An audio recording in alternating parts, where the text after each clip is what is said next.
Japan is an island by the sea filled with volcanoes and it's beautiful. In the year -1 billion, Japan might not have been here. In the year -40,000, it was here, and you could walk to it, and some people walked to it. Then it got warmer, some icebergs melted, it became an island, and now there's lots of trees, because it's warmer. So now there's people on the island, they're basically sort of hanging out in between the mountains, eating nuts off trees, and using the latest technology, like stones and bowls. Ding dong, it's the outside world, and they have technology from the future, like really good metal and crazy rice farms. Now you can make a lot of rice really, really quickly. That means if you own the farm, you own a lot of food, which is something everybody needs to survive. So that makes you king. Rice farming and rice kingdoms spread across the land, all the way to here. The most important kingdoms were here, here, here, here, here, here, and here. But this one was the most important, ruled by a heavenly superperson, or emperor for short. Knock knock, get the door, it's religion. The new prince wants everyone to try this hot new religion from Biekt. Please try this religion, he said. No, said everybody. Try it, he said. No, said everybody again, quieter this time. And so the religion was put into place, and all the rules that came with it. Then the government was taken over by another clique, and they made some reforms, like making the government govern more, and making the government more like China's government, which is a government that governs more. Hi, China, they said. Hi, dipshit, said China. Can you call us something else other than dipshit, said Japan. Like what, said China. How about Sunrise Land, said Japan. And they stole China's alphabet and wrote a book about themselves. And then they made lots of poetry and art and another book about themselves. Then they stopped moving the capital every time the emperor died and kept it in one place for a while, right here. And they conquered the north, finally. Get that squared away. A rich hipster named Kukai is bored with modern Buddhism, visits China, and learns a better version, which is more spiritual. Comes back, reinvents the alphabet, and causes art and literature to be great for a long time. And the royal palace turned into such a dream world of art that they really didn't give a shit about running the country. So if you live outside the palace, how are you supposed to protect your shit from criminals? Hire a samurai. Everyone started hiring samurai. Rich, important people hired samurai. Poor people who could not afford to hire samurai did not hire samurai. The samurai became organized and powerful, more powerful than the government. So they made their own military government. Here, they let the emperor still be emperor, but the shogun is actually in control. Breaking news, the Mongols have invaded China. We've invaded China, said the Mongols. Please respect us or else we might invade you as well. Okay, said Japan. So the Mongols came over, ready for war, and died in a tornado. But they tried again, and had a nice time fighting with the Japanese, but then died in a tornado. Then the emperor overthrows the shogunate. Then the shogunate overthrows him back and moves to Kyoto and makes a new shogunate. And the emperor can still dress like an emperor if he wants, that's fine. Now there's more art. Like painting with less colors, collaborative poetry, plays, monkey fun, tea parties, gardening, architecture, flowers. It's time for who's going to be the next shogun. Usually it's the shogun's kid, but the shogun doesn't have a kid. So he tries to get his brother to quit being a monk and be the next shogun. He says okay, but then the shogun has a kid. So now who's it going to be? Vote now on your phones. And everyone voted so hard that the palace caught on fire and burned down. The shogun actually didn't care. He was off somewhere doing poetry. And the whole country broke into pieces. Everyone is fighting with each other for local power, and it's anybody's game. Knock knock, it's Europe. No, they're not here to take over. They just want to sell some shit, like clocks, and guns, and Jesus. So that's cool, but everyone's still fighting each other for control, now with guns. And wouldn't it be nice to control the capital, which right now is puppets, with no one controlling them?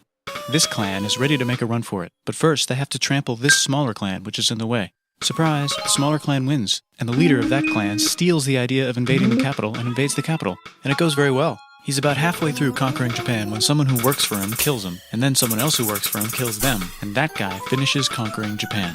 And then he confiscated everybody's swords, and made some rules. And now I'm going to invade Korea, and then hopefully China, he said, and failed, and also died. But before he died, he told these 5 guys to take care of his 5-year-old son until he's old enough to be the next ruler of Japan.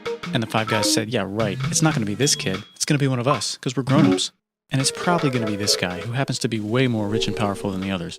A lot of people support him, but a lot of people support not supporting him. They have a fight, and he wins, and starts a new government, right here. And he still lets the emperor dress like an emperor, and have very nice things. But don't get confused, this is the new government, and they are very strict. So strict they close the country. No one can leave, and no one can come in. Except for the Dutch, if they want to buy and sell shit, but they have to do it right here. Now that the entire country was not at war with itself, the population increased a lot. Business increased, schools were built, roads were built, everyone learned to read, books were published, there was poetry, plays, sexy times, puppet shows, and Dutch studies. People started to study European science from books they bought from the Dutch. We're talking geography, skeletons, physics, chemistry, astronomy, and maybe even electricity. Over time, the economic and cultural prosperity began to gradually slow down. Knock knock. It's the United States, with huge boats, with guns. Gunboats. Open the country. Stop having it be closed, said the United States. There's really nothing they could do, so they signed a contract that lets the United States, Britain, and Russia visit Japan anytime they want. Choshu and Satsuma hated this. That sucks, they said. This sucks. And with almost very little outside help, they overthrew the shogunate and somehow made the emperor again and moved him to Edo, which they renamed Eastern Capital. They made a new government, which was a lot more Western. They made a new constitution that was pretty Western, and a military that was pretty Western. And do you know what else is Western? That's right, it's conquering stuff. So what can we conquer? Korea. They conquer Korea, taking it from its previous owner, China, and then go a little bit further. And Russia rushes in out of nowhere and says, "Stop, no, you can't take that. We were going to build a railroad through here to try to get some warm water." And Russia builds their railroad, supervised by a shit ton of soldiers. And then when the railroad was done, they downgraded to a fuck ton. Did I say downgrade? I meant upgrade. And Japan says, "Can you maybe chill?" And Russia says, "How about maybe you chill?" Japan is kind of scared of Russia. You'll never guess who's also kind of scared of Russia. Great Britain. So Japan and Great Britain make an alliance together so they can be a little less scared of Russia. Feeling confident, Japan goes to war against Russia, just for a moment, and then they both get tired and stop. It's time for World War I. The world is about to have a war, because it's the 1900s and weapons are getting crazy, and all these empires are excited to try them out on each other. Meanwhile, Japan has been enjoying conquering stuff and wants more. And the next thing on their list is this part of China and lots of tiny islands. All that stuff belongs to Germany, which just had war declared on by Britain because Britain was friends with Belgium, which was being trespassed by Germany in order to get to France to kick France's ass because France is friends with Russia, who was getting ready to kick Austria's ass because Austria was getting ready to kick Serbia's ass because someone from Serbia shot the leader of Austria's ass. Or actually shot him in the head. And Britain is currently friends with Japan, so you know what that means. Duh, Japan should take the islands. Which they wanted to do anyway, so they called Britain on the telly to sort of let them know. And then they did it. And they also helped Britain a little here and there with some errands and stuff. Now the war is over, and congratulations, Japan, you technically fought in the war, which means you get to sit at the negotiating table with the big dudes, where they decided who owns what.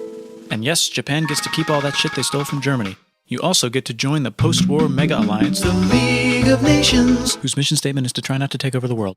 The Great Depression is bad, and Japan's economy is now crappy, but the military is doing just fine, and it invades Manchuria. In the League of Nations, it's like, "No, don't do that. If you're in the League of Nations, you're not supposed to take over the world." And Japan said, "How about I do anyway?" And Japan invaded more and more and more and more of China, and was planning to invade the entire East. You've got mail. It's from Germany, the new leader of Germany. He has a cool mustache, and he's trying to take over the world and needs friends. This also got forwarded to Italy. They all decided to be friends because they had so much in common. It's time for World War II. Germany is invading the neighbors. Then they invade the neighbors' neighbors. Then the neighbors' neighbors' neighbors, who happened to be Britain, said, "Holy shit." And the United States started helping Britain because they are good friends, and started not helping Japan because they're friends and our friends are not friends. Plus they're planning on invading the entire ocean. The United States is also working on a large, very huge bomb, bigger than any other bomb, ever, just in case.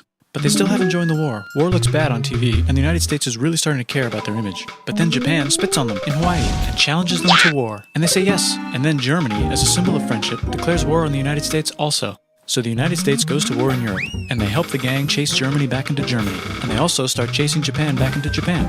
And they haven't used the bomb yet, and are curious to see if it works. So they drop it on Japan. They actually dropped 2.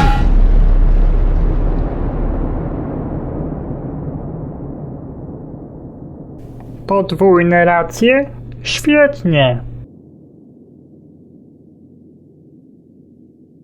The United States installed a new government, inspired by the United States government, with just the right ingredients for a post-war economic miracle. And Japan starts making TVs, VCRs, automobiles, and camcorders as fast as they can, and also better than everybody else. They get rich, and the economy goes wild, and then the miracle wears off. But everything's still pretty cool, I guess. Bye.